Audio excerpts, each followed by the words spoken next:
How are we doing, everyone? And welcome to one of the most difficult pick'em stages, perhaps of all time. Of course, my little preview for the BLASTtv Austin 2025 Major. We've got stage 1 coming in here. Pick'ems are ready and raring to go.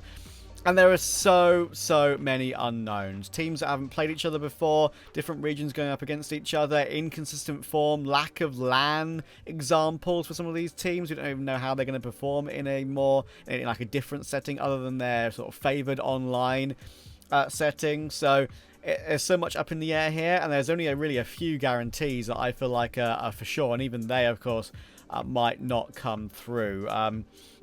That's my current feelings, and we'll have to see if that comes to pass. And let's get my 3-0 out of the way first. I think it's going to get an obvious one out of the way. I'm going to go heroic 3-0. I think they're actually a cut above everyone else in this stage 1, honestly. They've had good results against every single one of them. I think the only team that I could say has maybe shown decent enough LAN results that can compare to them is BetBoom, and they haven't even really played that much on LAN, so it's hard to really give that much weight. It's going to be really interesting to see how they perform, because I think they are right at the tip top of tier 1.5 heroic. 3-0 is obviously a gamble, because they could easily go 3-1 and then I don't get the point for it. But I'm going to have to pick it. I'm really loving the core right now. Tanier is clearly a player that should be looked at for the future. And if Sunpius and Saw, the coach, are truly going to go to G2 after the major, then this at least would be a nice send-off for them, right? I think they're going to have a good major, and I think they're going to go through pretty comfortably here. My next pick is going to be in the 0-3 bracket, and even this one, which is going to probably be the most popular pick from everyone, is one that I'm not entirely confident in. Now, historically, Chinggis Warriors have always had a team that is around about, below the likes of a Tyloo, a Lin Vision, and the Mongols, obviously, in Asia. But they played in the Mason Nomadic Masters, and they didn't embarrass themselves at all. They beat Saw. Not sure how much weight you can really give that result, because Saw are obviously not in a great spot right now. But still, to beat an EU team clearly shows progress. They pushed Bait very close in that third place decider on a couple of the maps. So I really think this is an obvious 0-3 pick, but it's also one that could easily go awry, especially in some of the BO1s. I am concerned about this pick, but it's one I kind of have to go for if I'm going to make space for other teams elsewhere, right? My next pick is going to be in the 3-1-3-2 bracket. I'm going to go for OG. Now, this is an interesting one, because OG are not really high ranked compared to some of the other teams in this particular stage. But I just think that they've shown good enough results online, and have an impressive MRQ as well. As I kind of was touching on, right, if you look at the opening matchups for the tournament, they go against Complexity first. That is a tough one, obviously, but we don't know if Complexity are going to be using Hulzerk or if they're going to be using Junior yet. And I'll get into Complexity in a little bit, but I do think OG have the ability to beat Complexity and make it through. Signing Nicodol seems to have been that signing that has actually taken them to the next level. Obviously, Nicodol is not necessarily an AWPer that would exactly take them to stratospheric levels, but he always seems to get a team to a major. Look at him with Copenhagen Flames, look at him with Fnatic, look at him with Heroic. He always seems to get something from a major cycle, as Nicodol. He's just reliable. Like, he's not a peer S-tier AWPer, but he's a very good rifler, and he's very reliable to get a team to this stage and to the next stage. At least I feel like in this occasion, and I've trusted in Krizen and his in-game leading for quite a while on OG. I'm quite hopeful for his future, and I think if Astralis don't commit to Hooksy, Krizen is the next obvious choice for them.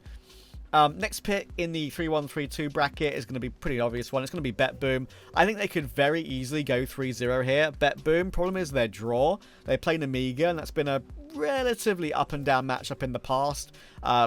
Mostly online, of course, which is the main thing that I would kind of refer to with them. It's gone to 3 maps on both occasions. It's gone to 3 maps on one occasion back in the IM Dallas qualifier. BetBoom had a bit more of a comfortable win in the PGL Bucharest qualifier, but that was a 16-14 on map 1. And Amiga crushed them in the MRQ 13-4 on Ancient. So it's a matchup that can definitely go either way, especially in a BO1, which is the opening matchup that BetBoom have against Amiga. But just the small amounts we've seen Bet Boom on land so far this year gives me the hope that I think they've found an answer to be that slight cut above some of the others in this tier, right? Of course, the MRQ being online means I can't use those MRQ results as a good sort of reference point anymore, unfortunately. I feel like I just can't compare it. I can look at them and gauge them, but it's not having the MRQ on LAN has kind of removed that reference point, and it's made some of these picks very difficult. But I'm going to go with Bet Boom. I like the pieces, and I think there are ways to improve this team. You could look at the possibility of, if they have a decent major, but if there's a couple of underperformers, you look at Siren maybe. I think he's quite underrated, Siren, but Perfecto's out there waiting somewhere to get an opportunity, so I think that could be a great call, for example. But I'd maybe Perfecto once more, but yeah, we'll see. Anyway, that is a good, I think that's quite a solid 3-1-3-2. Could go 3-0. I could miss out on my correct point for that one. I'm next going to choose Tyloo in the 3-1-3-2 here. And this is a team where they've kind of like captured the hearts of everyone, especially G in particular, right, at Pro League. And they've kind of gone from strength to strength ever since that. They still have some questionable online results, don't get me wrong. But they are now looking incredibly reliable regionally, which historically they kind of haven't been.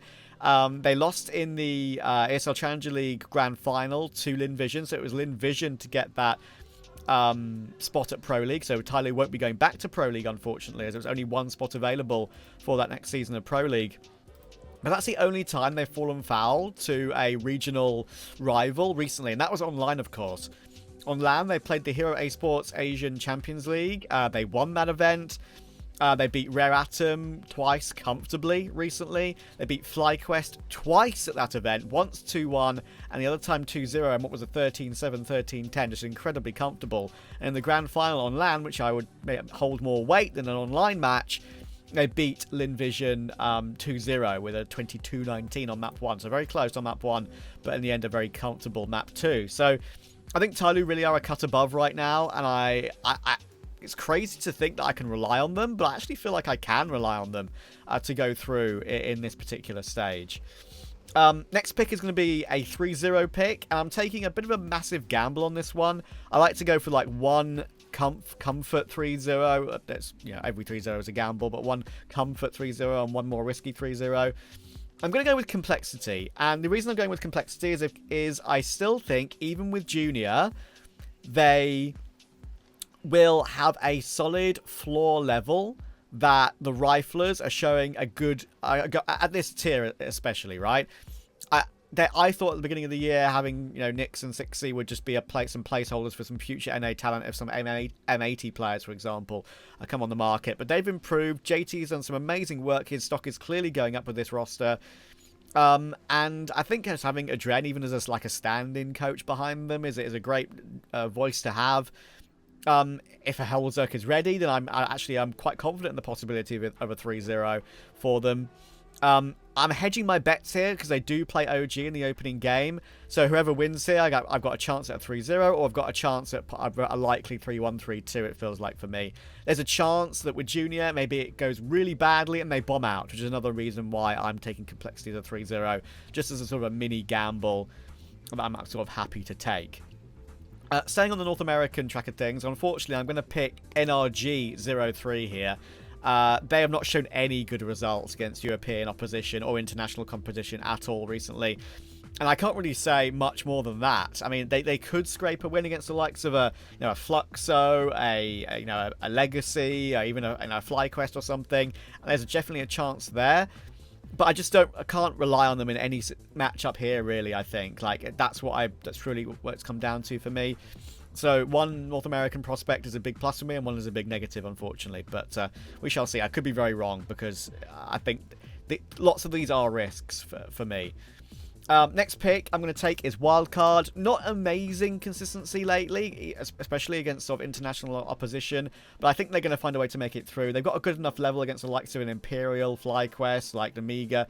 I think around these sort of teams, they should be fighting very close against and should be making it through against. I am concerned about them getting through, but I think it's a safer pick than some of the others I could have picked here, that's for sure. And I'm going to take them. I'm going to take the next team I'm going to take is Bait. Now, this is a gamble. Anyone who's watched my videos in the past will know how much I love Bait, love the roster, love the fact they finally made a major after so long, after that stunning win against Astralis and that clutch from Alex666. But their LAN results are a lot more questionable than their online results. Online, I can really rely on them. They qualified for ESL Challenger League once again. Even though they lost a couple of maps to Paravision with a map 5 advantage, or a map 1 advantage, sorry, coming from the upper bracket in Challenger League playoffs, they still found a way to bring that one back and win it 3-2 and make Pro League. First Pro League, first major. It's the best year for this organisation without a shadow of a doubt. But LAN results do worry me. But I just think they're just going to be competitive in nearly every single game in this particular major. So that's why I'm picking them. And I love the individuals for quite a while, and I think that now the pressure is off them. They finally made the major. That was their true goal. That might just unleash them a little bit, release the shackles of that pressure of actually qualifying for one of these big majors, and maybe we'll see them sort of realize their true potential on LAN, which of course they've been struggling slightly. They played in that Nomadic Masters and didn't do amazingly well in that event. Even had a couple of close games versus Chinggis Warriors, which you wouldn't expect, right, for a team like Bait. They play Imperial first, genuinely losable, especially in a BO1, but I'm still going to take Bait to make it through this stage. And yeah, I think the things that do concern me, of course, for Bait is just the fact they have looked up and down on LAN compared to many other teams. And I think they played in the CCT Global Finals online as well. I think that showed that they're still a little bit behind the likes of a Heroic, for example. So, we'll see. My final pick here. Now, this is a really incredibly tough decision. There's a lot of teams that could make it. FlyQuest's form has been pretty awful since Inns took over as the in-game leader. I highly trust in Regali, but not the team as a whole right now. So, I just don't feel like I can pick them. Medisport were in the conversation for me for a 0-3. I'm not convinced by that roster whatsoever. I genuinely could put them instead of Chinggis Warriors as a gamble, but I don't feel like I can do that. I think if I didn't choose Chinggis Warriors 0-3, and they did go 0-3, I'd just be beating myself up about it too much. I've never trusted in Lumi. I think he's an okay player for Tier 2 EU, but in LAN, in big events, I really question whether him in particular and the other pieces are going to work. Fluxo and Imperial. I've watched quite a lot of South American Counter-Strike recently. There's been a lot of commentary for me in South America, covering ESL Challenger League playoffs and the like. One team I've been very positive about recently is Fluxo. Kai is looking the best he's ever looked in his career after that sort of doomed Furia stint. Art's still, doing art things and being successful in that domestic competition. Pyria is one of the more exciting players, of course, on Fluxo. And I think Zevi is still on incredible form. Can I pick them to make it through? Probably not. It's only domestic and regional opposition that I've really been farming. That is a deceiving factor, I think. And the same deceiving factor for Imperial. I think Imperial have more of a chance internationally. And that's why that's why they are definitely sort of consideration for me, Imperial. I think No Way, and especially Desenchi. I mean, Desenchi is stunning. I think he's as a player that deserves to be kept an eye on from some of the big teams. I genuinely think that if Furia didn't go the EU route with Yakindar and with Molodoy, that I think, if the buyouts weren't so ridiculous in South America, they could have gone for someone like a Desenchi. But I think he's talented enough. Will that be enough to push Imperial through to the next stage? I'm not so sure. You got the likes of Legacy, who are the late replacement. They've got Dimao and Lato. I've always rated them, but I just don't think they'll qualify. And Lin Vision have not shown enough internationally against EU opposition to do anything for me either, right? Because Tyler are kind of investing them in every single one of those matchups lately. It can be an upset team, I think, Lin Vision. They could get a few wins against the likes of these lower tier teams. But I'm going to pick Namiga, and this surprises me, honestly. Maybe I've trusted in Namiga too much historically. They've actually had quite a bad season overall when it comes to their up and down results online. But seemingly sticking with the roster, sticking with the 5 they had, doing some of their doomed runs in previous RMRs last year for Shanghai, actually worked for them at this RMR. And I'm really happy for them because it's a great roster. They've got some great talent there with Zwei and Xanta. I think their leadership is very good as well, with Box the coach and Lear the in-game leader. I think it's just a very reliable team. Is this a risk to put them to go through? Without a shadow of a doubt. I mean, these are... Historically, I've been burnt by trusting in the EU teams, actually, more than some of the lesser regions, right? I think Imperial could definitely find a way. FlyQuest could find some form out of nowhere, and Regali could carry them, maybe. Even the likes of Linvision or Fluxo could find a random win for me. But I think this is probably one of the safer pickems. I'm quite content with it. It's probably, you know, I'm worried about the likes of a Complexity. I'm worried about the likes of, you know, an OG or a Wildcard being reliable. And, of course, Bait and Amiga. The only real 5 locks, which I think I can hope for, are Heroic, one of these two in the 0-3, Bet Boom, and Tai Lu, really. So I'm hoping I've got 5 that feel like a lock, but the others are massively questionable. And, of course, I can go over it in my head, you know, time after time with looking at the lineup predictions, or sorry, the matchup predictions with these websites. Of course, it can predict them after each win, but sometimes that can just take you up deep into a rabbit hole. I kind of want to avoid that rabbit hole. So I'm just looking at the opening matchups alone, seeing what's what, seeing that Heroic are playing Chinggis Warriors, hoping that's going to be a 1-0 and 0-1 start for me. Especially considering they've played before at that Mason Nomadic Masters and they've won every single map against them. So it's very tough, but very exciting, of course. It's going to be a great major. Really looking forward to it. And listen, even Stage 2 here with teams like Furia, who are up and down with the new signings. VP look like they're nowhere. 3D Max are starting to struggle. Pain are doing new things with DGT, and I don't know if that's working for them. Like, this could be just as difficult when we get to Stage 2 as it is for Stage 1. If I get gold from this major, I'll genuinely be delighted. So, we'll see. Anyway, thank you so much for watching. I hope you enjoyed my new video. I'll, of course, be keeping up to date on Twitter and, of course, streaming as well on Twitch. So, keep your eye out. Thank you so much for the support, everyone. And I will speak to you all very soon and make a new video for Stage 2. Cheers.